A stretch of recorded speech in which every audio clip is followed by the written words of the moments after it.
to another episode of Popcorn Heroes. I am your host, Orlando. With me today is Pedro. Hello, hello.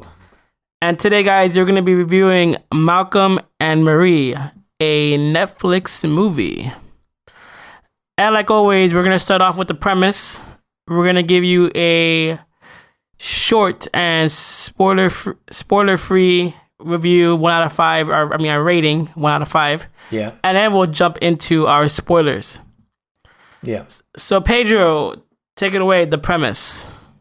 All right, so like the title, Malcolm and Marie, the movie only stars two people, Malcolm and Marie. Malcolm is a hotshot writer, director in Hollywood that's coming out with his first feature.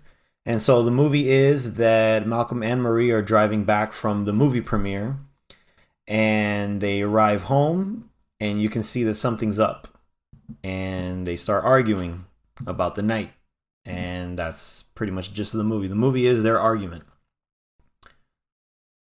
Yeah, good premise, Pedro. So let's jump into our rating of the movie. I'll start since you gave the premise. I give it a 3. I liked it for the most part.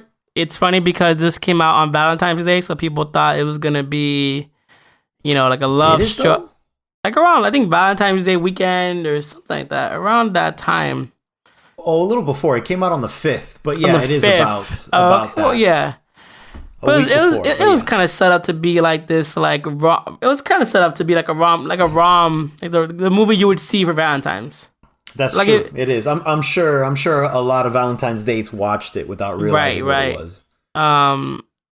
So, yeah, and if anyone who watched the movie, you obviously know that this isn't a movie. Maybe not the best movie you should watch, to get into that romantic mood. Definitely not. But overall, I did enjoy it. I think. I just think it's I think it's a good, I guess, like short moment in two people's lives. And I think it does enough to give you, because what it is essentially is a fight. We know this. And since the movie was filmed during the time of COVID, the actors couldn't really go anymore. So it's like you're watching a play almost play out. Yep. And so I think the movie does enough to bring the audience in and give you their backstory, their love, their ups and downs in just a short moment. And in that sense, I think it succeeds. Agreed. I just think people jumped in on it thinking that it was going to be like a love story of the ages, and that's not the case. So while I don't think this movie is amazing, I do think that it fulfilled at least what it was trying to fulfill, in my opinion. Mm-hmm. What do you say, Pedro? I actually agree with you. I also give it a 3 out of 5. I liked it. I didn't think it was great, but it definitely wasn't bad. I enjoyed it overall. And I do agree with you. It felt like a play, which is probably why I liked it so much. I actually am a fan of movies that could be plays, because it just shows that what needs to be the highlight of the movie is the dialogue. Like, the dialogue is what you're there for, So a couple movies like that are like Before Sunrise, like Breakfast Club, I think would be a good one that was just like plays or whatever. But I'm just a fan of like movies like that. So, but I just enjoyed that I wasn't bored throughout the movie. And even though you're thinking, oh, they're just arguing the whole time, yeah, but there's a pretty good ping pong way of it. Like, each person gets their moment to shine, and then it bounces back and it bounces back, and then you'll take a break from something, like either a moment of truce or something that'll just take your attention away from that, and like something else going on, which we'll get into in the spoilers, I guess. But I just like that also it was constantly moving around the house, like the different settings. You went around the entire house essentially throughout the movie, just to keep it all entertaining, like visually and dialogue wise as well. So, but yeah, overall overall, I just enjoyed that. I enjoyed seeing their day in the life after like something important, just to see everyone get their like dirty laundry out there in one night. So I thought it was pretty cool. I enjoyed it. Yeah, I agreed. So we're going to jump into now the spoiler part of our review. So if you haven't watched the movie or you don't care to watch the movie, you just came to hear our sweet thoughts, then stick around. So now we're talking spoilers. So yeah, so... before we do that, we always got to recommend it. So right. Do you recommend it?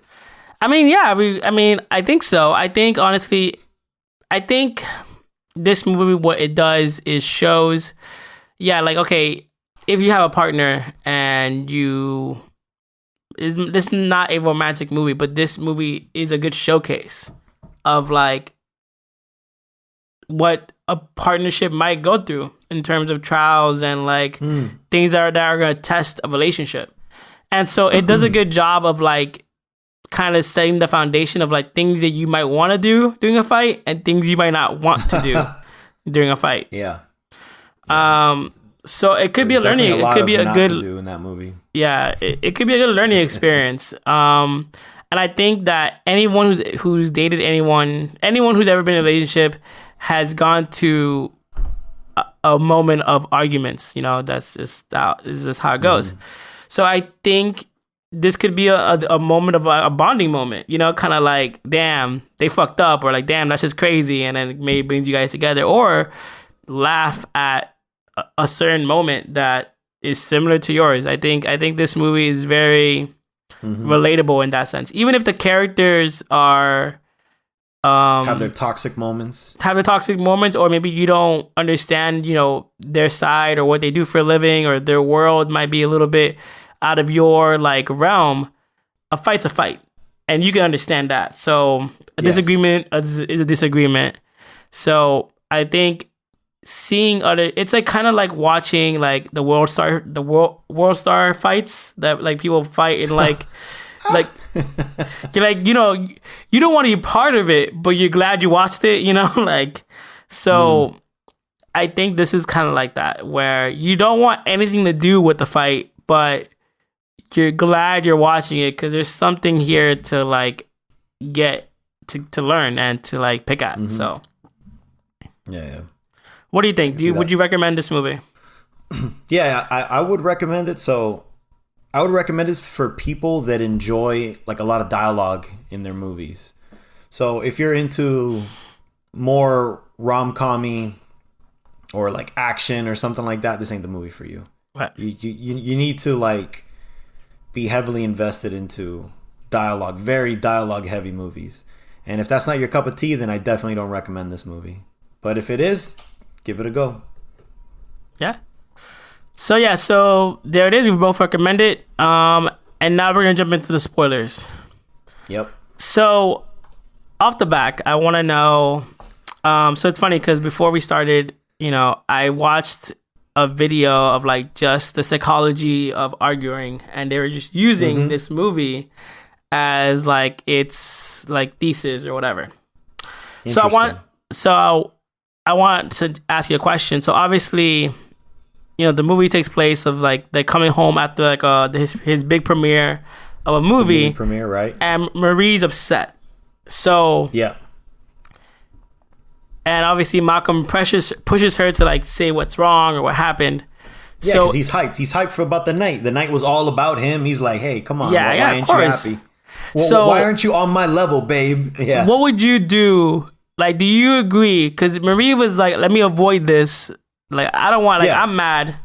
And you know, you are on this like plateau. I don't want to kill your vibe, you know? So like, let's just not do that. And then he's just like, nah, fuck that shit. He's feeling it. Well, yeah. You know, he's feeling himself, like, so he takes it upon himself to like get it out of her. So whose side do you take in this? I mean, there are many sides to this whole entire movie. So throughout the movie, I found myself switching sides because both of them had their super toxic traits where I'm like, nah, that ain't cool one way or the other. But for your question, which is the beginning, obviously I'm on Marie's side. I'm like, man, let's just save this for tomorrow. Like, Right. I'm on her side. Like, I don't want to start this fight, but he's like, wait, what do you mean? What do you mean? What do you mean? Come on. And he just kept like hammering it into her while she's making the fucking mac and cheese. So do you disagree? So it's funny because so they actually broke down that part, and obviously people tell you never go to sleep on an argument or never go to sleep mad at each other. Right. And I agree with don't this. Start it. I agree with this kind of like what their statement though is because like, well, while true, you don't want to start a fight when you're tired, when you're drunk, when you're, just exhausted, which Marie was, and then Malcolm was drunk. So well, they both were. Yeah, because it was supposed to be like 2 or 3 in the morning that night. Yeah. After the movie premiere, So yeah, I 100% agree with Marie on this point. Like, I'm tired. We just got home, and you're feeling yourself. Like, like even if I'm mad at you, like me personally, even if I'm mad at you, like this is your night. Like, what? And obviously, we know the movie is about basically she's upset for one of many reasons, but the main reason, the camel that broke the back, was she wasn't casted in the movie. Oh no, she didn't. No. Sorry, right. That's one of the. That's another fight. She didn't get a thank you. There you go. A shout out. A shout out. When he was thanking everyone, and she was talking about, but not her. Right. That's it. Me personally, if I was Marie, right, I'd be like, you know what? This is your night. I'm gonna let you have your night. You know what I'm saying? Like, I feel bad, but at the end of the day, like, you got here. Like, regardless of how I feel, you wrote the movie, you made the movie, you're getting a praise for this movie. All of this is like the end of this long project that you essentially like built from the ground up. Regardless how I feel about it, today's your night. Tomorrow I'm gonna come at you. Like that. That's how I feel. Like, right. Well, that's what she was trying to do. That's what she was trying to do, right? And then this dude is like, Marie, and he kept doing it. And they purposely filmed it that way so you can get annoyed too. Like, oh my god, just fucking say it, Right.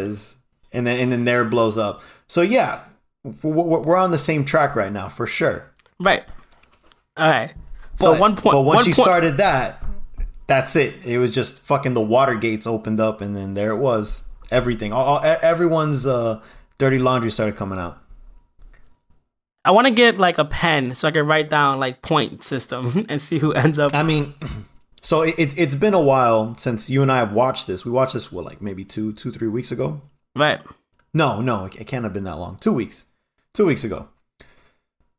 Shit, maybe it is 3. I don't even know what fucking year it is. But yeah, it's been a while. So like a couple of their points, I don't remember too well, but I do remember the big ones, which this is obviously the big one.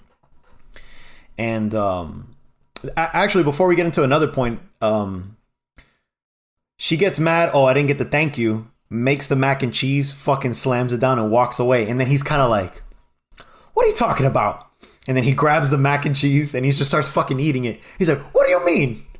I forgot. There was a lot of people I had to thank. And he just kept like eating it, like angrily eating it as he's arguing. And I thought that scene was so fucking funny. And then she's like, bitch, are you like, I forgot how she worded it, but she was like, you're like emotionally like dragging me. Yeah. You're emotionally like dragging me down while you're eating my fucking mac and cheese. And I don't know why. There was just something so funny about that moment. I was just cracking up at that scene.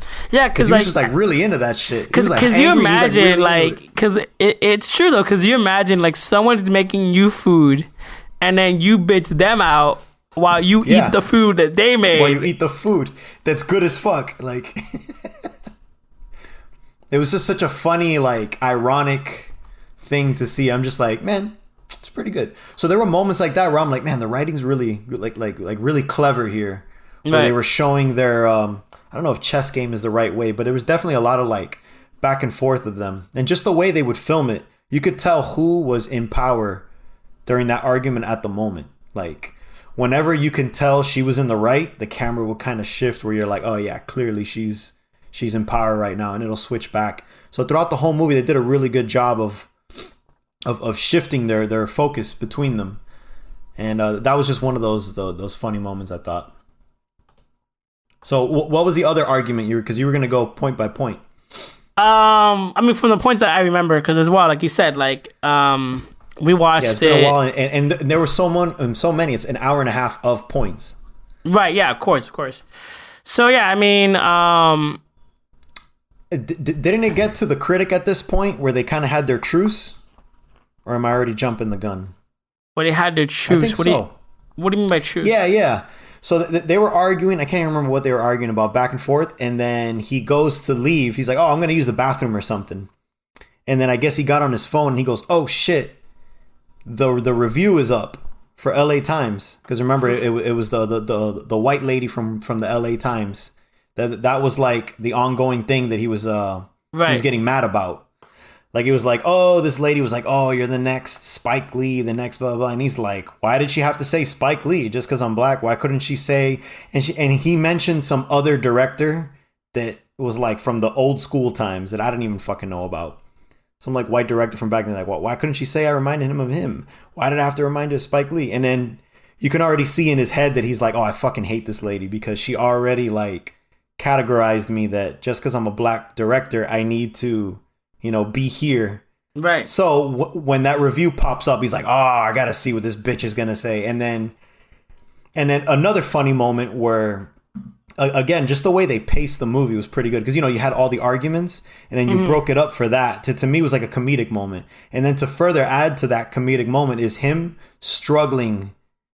Because he was reading it, and then it's like, "Oh no, you got to subscribe to the LA Times," and he's like, "I got to subscribe to read this shit," and he's like struggling for his wallet. I thought that was like one of the best moments. It just showed like the hypocrisy. Like, you're complaining about this lady that you don't give a shit. Fuck her. She right, you don't give a fuck. Yeah, she painted you at like this. The next, like, Spike. The next Spike, and like. And you're taking it like hard because it's like she's playing the race card, and then you're upset that she's playing the race card, and then but then you're like, "Fuck it." But then you're like, "Wait a minute, I need to see what she's saying." Yeah, right.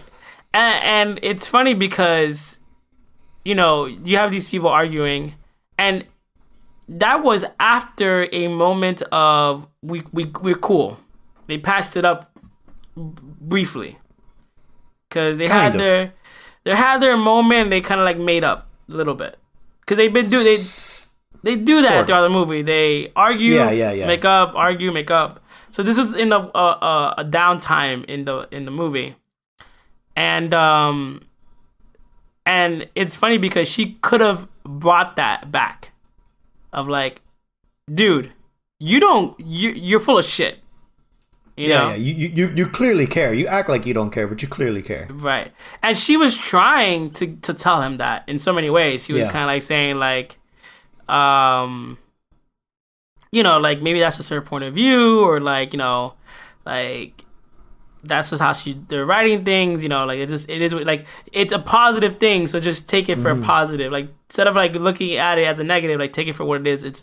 She likes your movie, and she didn't like your movie before. So, and she likes, your old movie, the other movie you did previously, but she liked this one. So take it as a win. Yeah.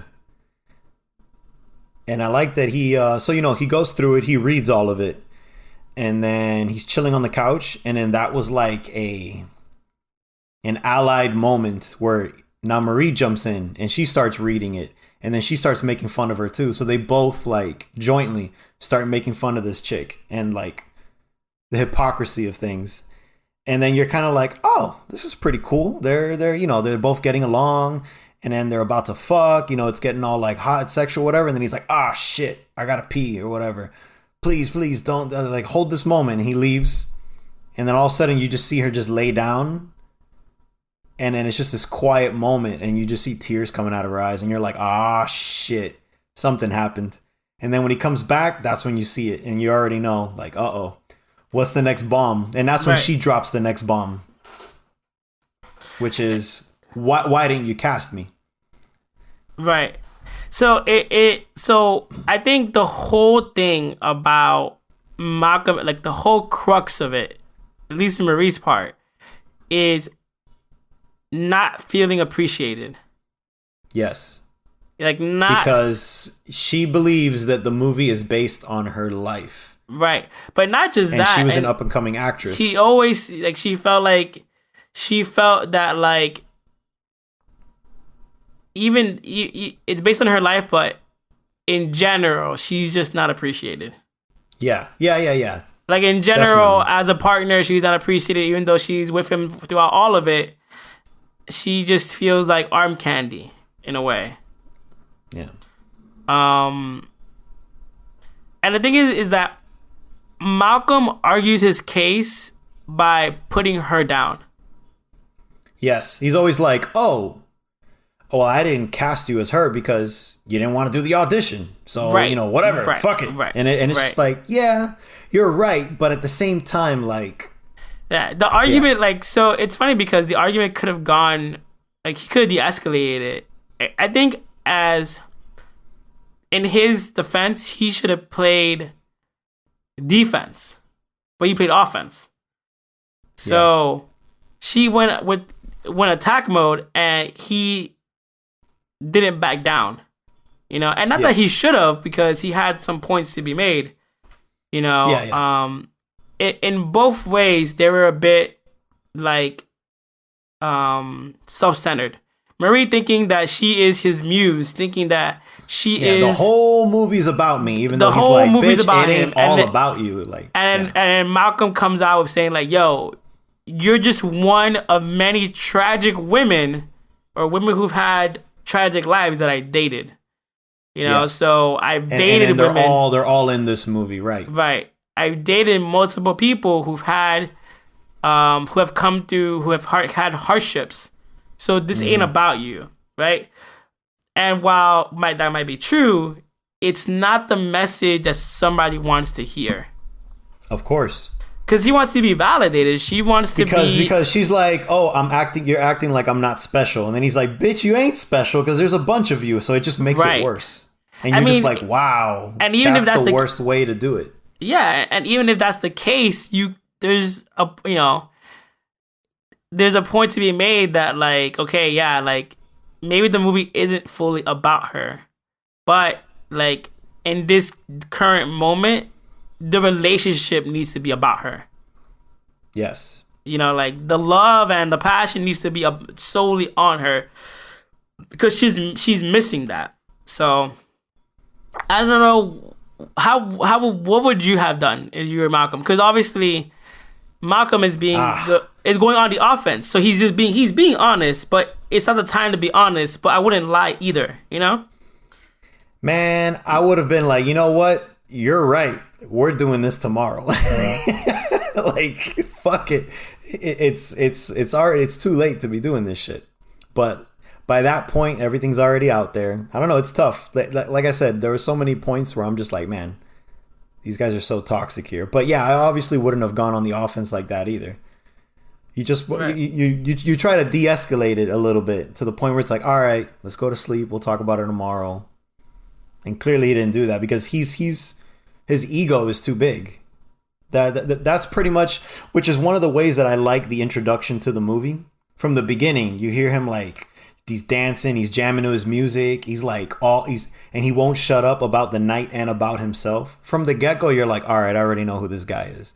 He's one of these. And then there you go. He's one of those egocentric, hotshot directors. And that's exactly how they portrayed him. So I just thought that, they did a really good job of showing you from the get-go what he is. So yeah, throughout the entire movie, he just keeps proving that more and more, especially with the way he fights back.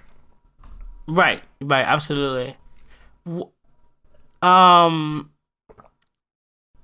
So there are something that touch on like just because it's funny because it's almost kind of meta, and of like two Hollywood, like up and coming Hollywood director / actress. She's an actress, whatever. Right. And it's them kind of discussing Hollywood or just or just movies and criticism of movies.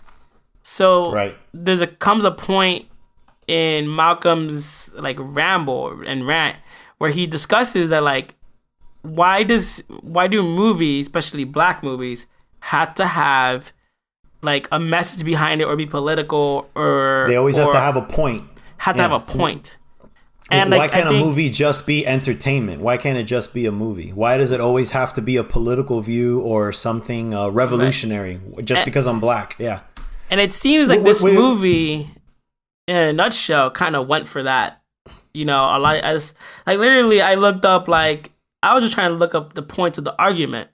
And I just put, like, Mockingbird points of argument. And and there was an article, and then it was like, what's the point of Mockingbird? So, like, right. They literally argued, like, does this movie have a purpose? Yeah. So I agree with you. When he brought up why does everything have to have a point, I knew from the get-go, I'm like, okay, this is going to be one of those movies where it's not going to have a point. It's just going to show you a snippet. But what I did think, so I don't know, I've never watched Euphoria, but I know obviously that's where Zendaya is like huge right now because she's killing it on that show apparently. And this is the guy who wrote and directed this film is the same one that created the show. So his name is Sam Levinson.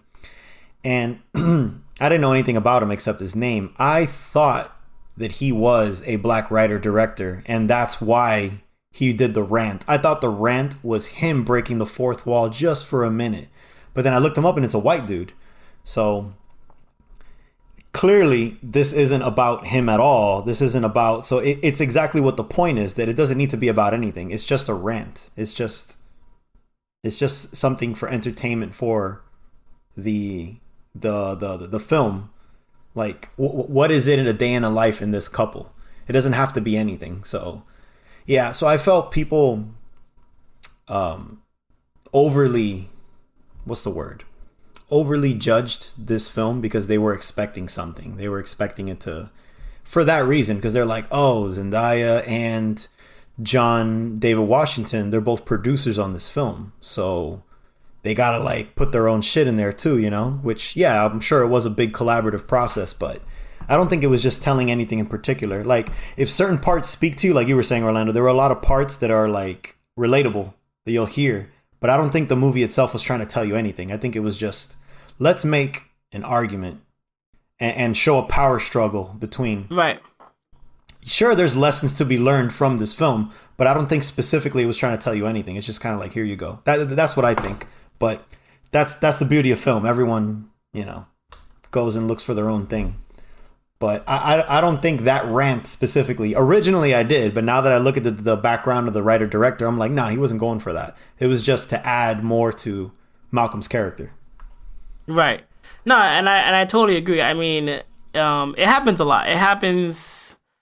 I mean, even to the point where it was like we talked about it before, where movies that won Oscars and Emmys and all the awards and got all the acclaim were political, especially if they're a black film. They're politically charged black films.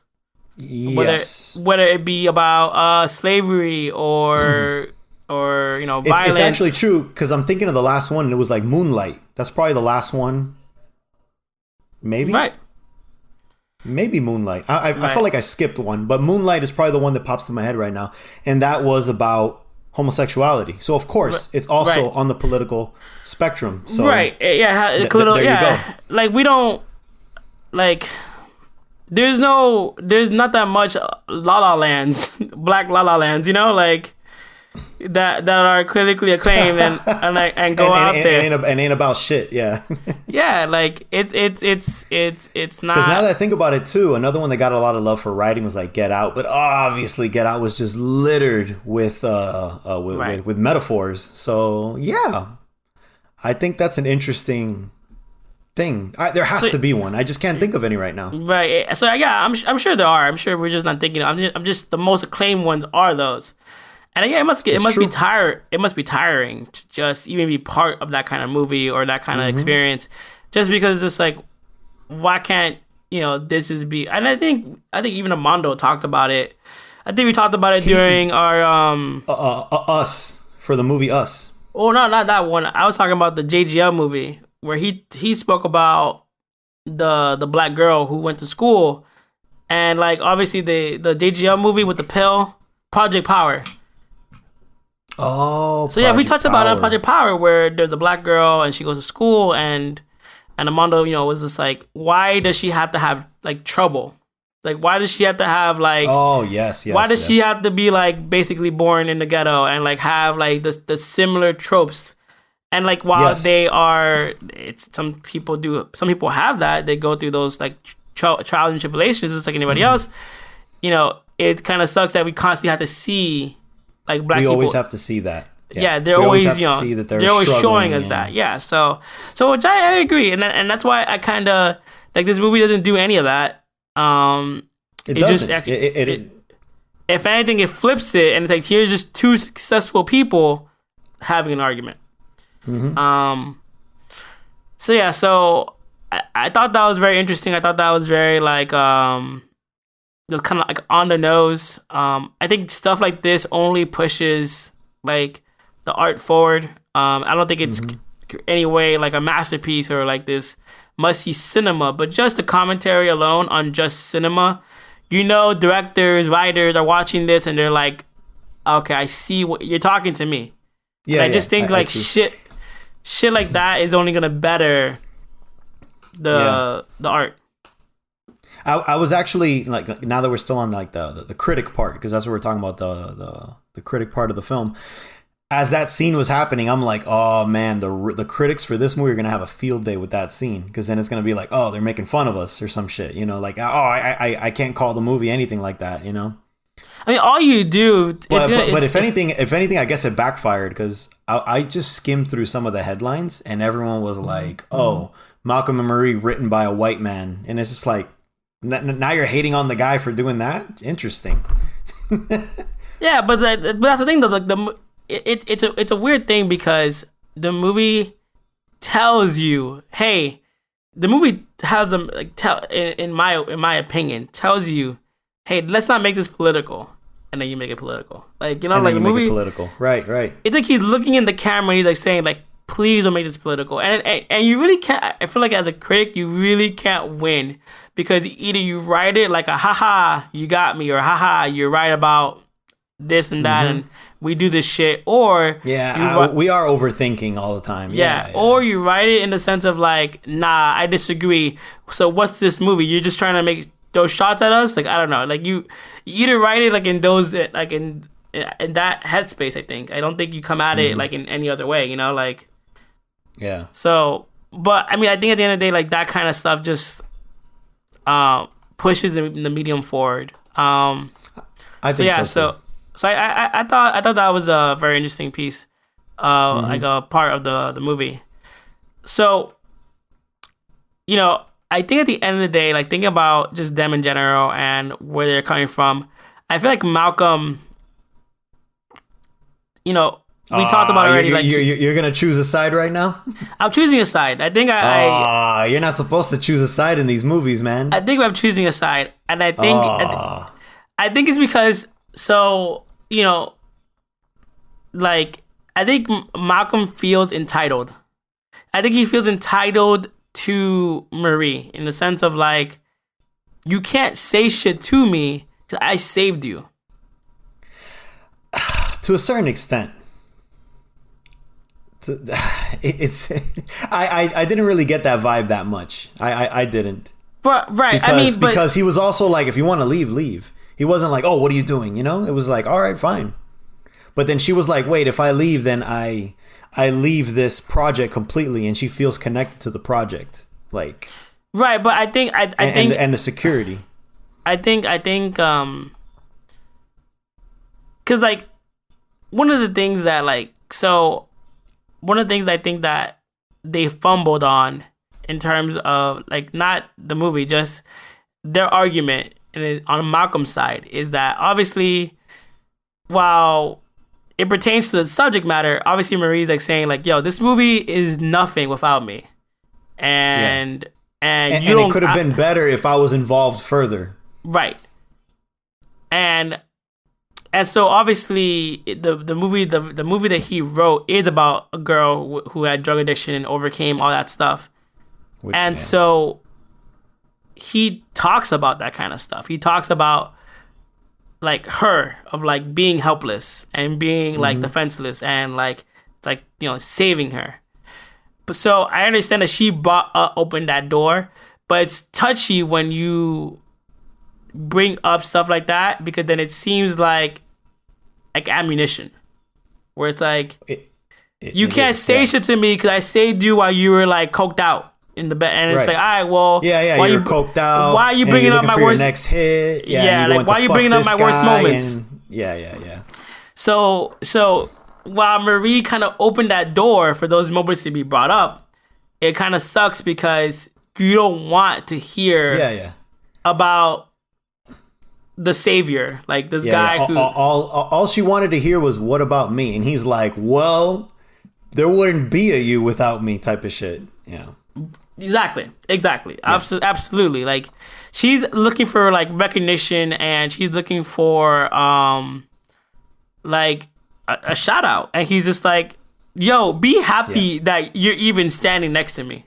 It's true. That was the gist of the argument, but there were plenty of points throughout the movie where she would be in power completely, and he's just like, oh, and he'll break down, oh, I'm so sorry, you're right, like clearly she's the one wearing the pants at that point in the argument, and you're just like, oh shit, which was like great for I actually thought the acting from both of them in this film was like awesome. I haven't seen her in this show, in Euphoria, so this is the first time I've seen her on this level, and I was like, damn, she did really good. Especially that scene where she was like, which I already knew what she was gonna do, she goes to the bathroom, she checks her pills, and she starts acting all weird, and then she starts acting crazy and pulls out the knife and like freaking him out, and she's like playing with the knife, like threatening to like kill him or some shit like that, or kill herself.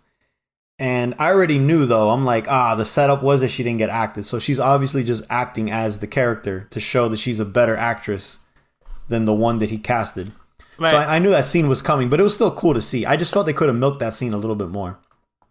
Yeah, but yeah, moments like that where it's like, oh shit, he's clearly like, and even at the end, they brought in a comedic moment there where she's like, oh, that's what you didn't get in your movie, and she walks away, and there's kind of like that awkward pause, and he's like, well, why didn't you do that in the audition then? Fuck! Like, I thought that was such a funny scene. Yeah, like that was also a good scene. I think in terms of acting, I think I don't like him in most movies. 99% of the time, I agree with you.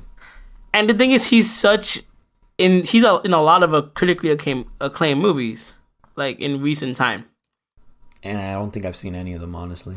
You've seen fucking that movie, Spider-Man. Him. I'm talking about him. He's I've seen him. Tenet. I said him. No. Oh, I thought you meant her. Yeah, I've seen him in stuff. So he acts. I haven't seen him in Ballers. That's probably the only thing I haven't seen him in. But yeah, I saw him in Tenet.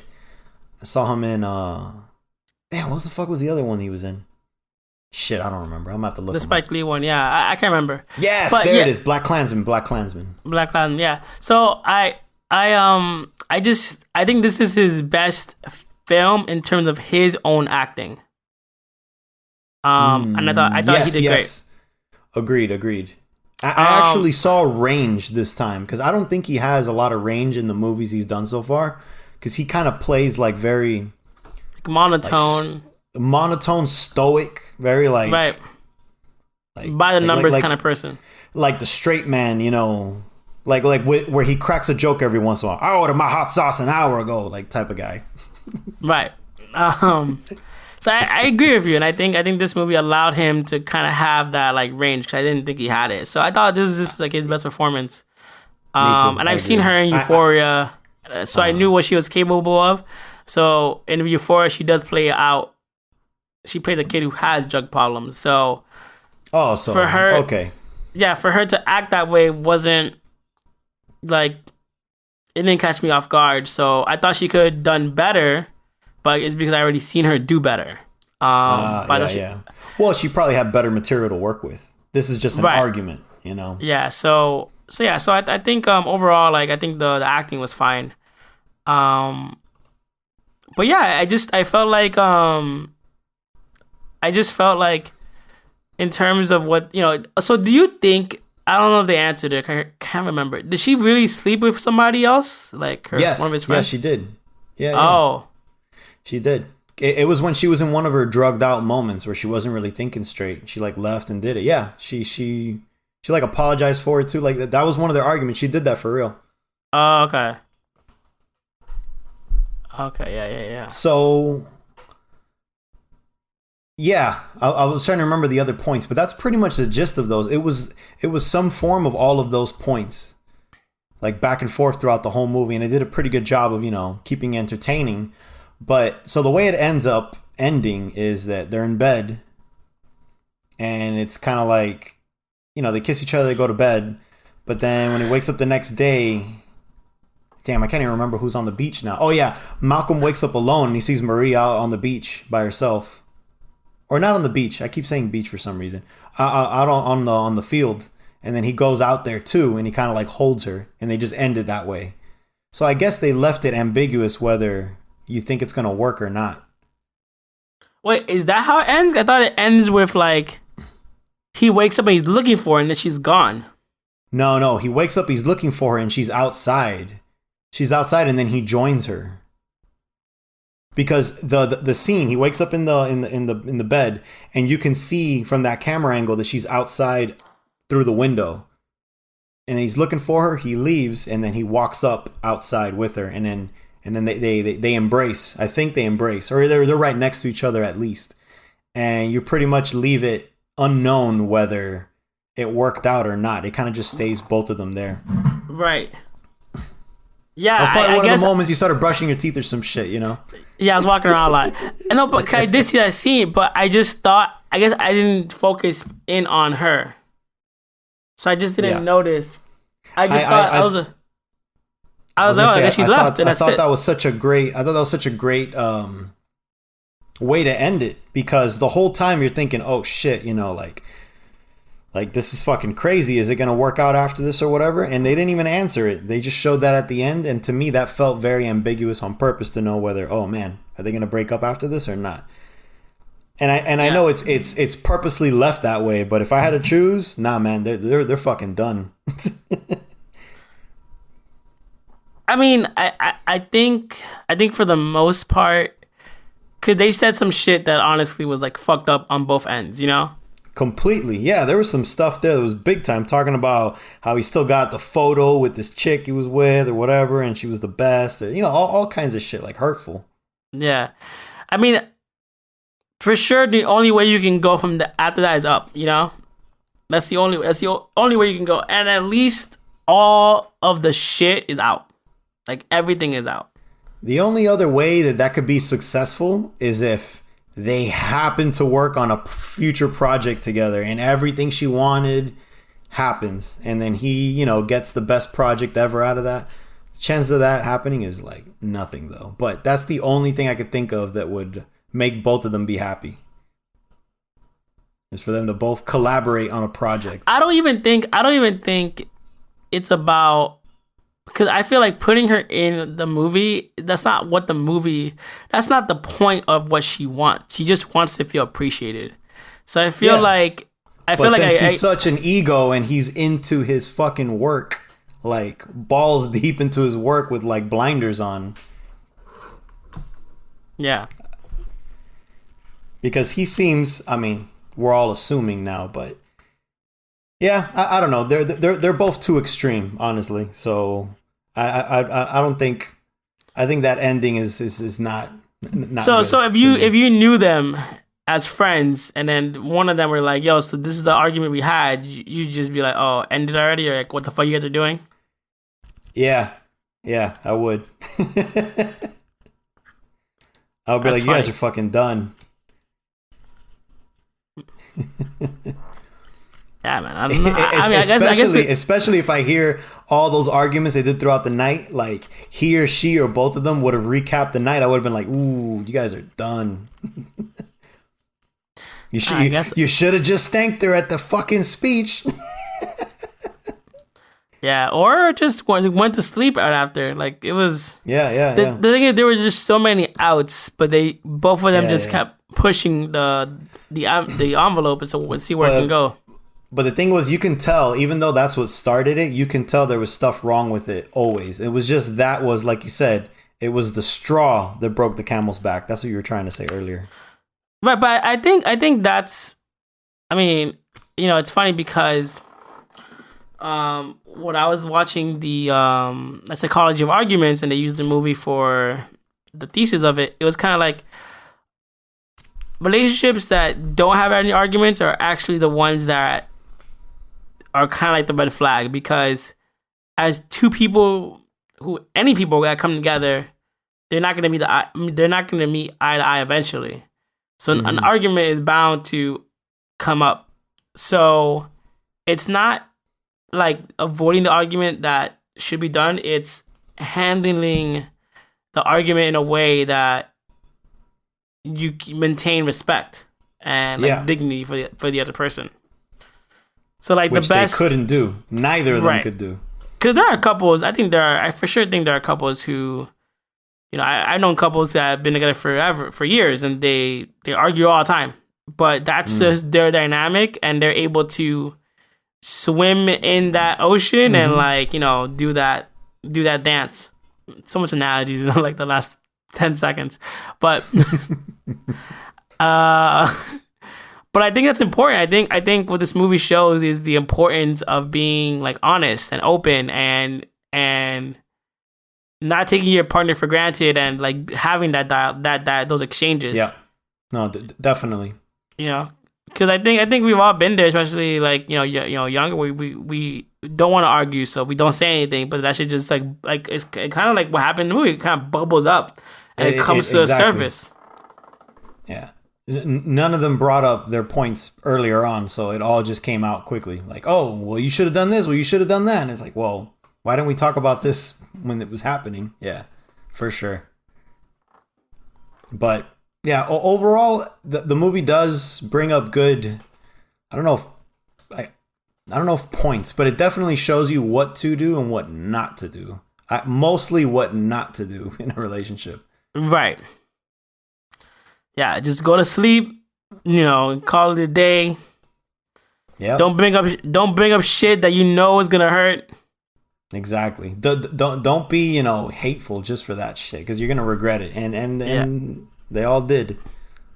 But yeah, overall, I don't think the movie was trying to tell us something. It was just trying to take us for a ride and show us a day in the life. And I think it did a good job of doing that. It was overall enjoyable. I think it succeeded. 100% agree. I'm guessing that's your closing thoughts. Yeah, that's my closing thoughts on it. Yeah, same. So guys, that was the end of our review of Malcolm Marie, Netflix movie. Let us know what you guys think. You guys can always follow us on social media at Popcorn Heroes. And catch us next time for another episode of Popcorn Heroes. Bye-bye.